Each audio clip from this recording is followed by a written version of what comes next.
Autoritetet greke kanë zbardhur vrasjen e rënë të ndodhur më 19 shkurt 2025 në ishullin Zakynthos, ku humbi jetën noterja Mariza Treveti Papadatou. Pas hetimeve të thelluara, policia arrestoi 3 shtetas shqiptar, të dyshuar si autor të krimit të rënd, të cilët kishin hyrë me forcë në banesën e viktimës me qëllim për grabitje. Të arrestuarit janë identifikuar si Bedri Saraseli, 46 vjeç, Veis Saraseli, 21 vjeç, djali Bedriut, dhe Spiro Harshiu, 50 vjeç, të tre me origjinë nga Kuçova. Sipas hetimit paraprak, Veis Saraseli, 21 vjeç, ka pranuar gjatë marrjes në pyetje se ishte ai që i shkaktoi plagën fatale noteres me një mjet të mbret, duke goditur në kofshën e majt. Goditja preku një arterie kryesore, shkasodhi edhe gjakderdhje të pakontrolluar dhe vdekjen e menjëhershme të gruas.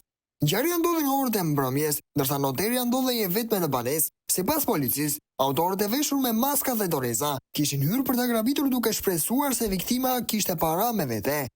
Pas rezistencës që kjo e fundit ofroi, ndodhi përplasja fatale. Trupi pa jetë i Mariza Papadatou u gjet mëngjesin pasardhës nga djali i saj, i shtrirë në shkallët e banesës pranë makinës personale.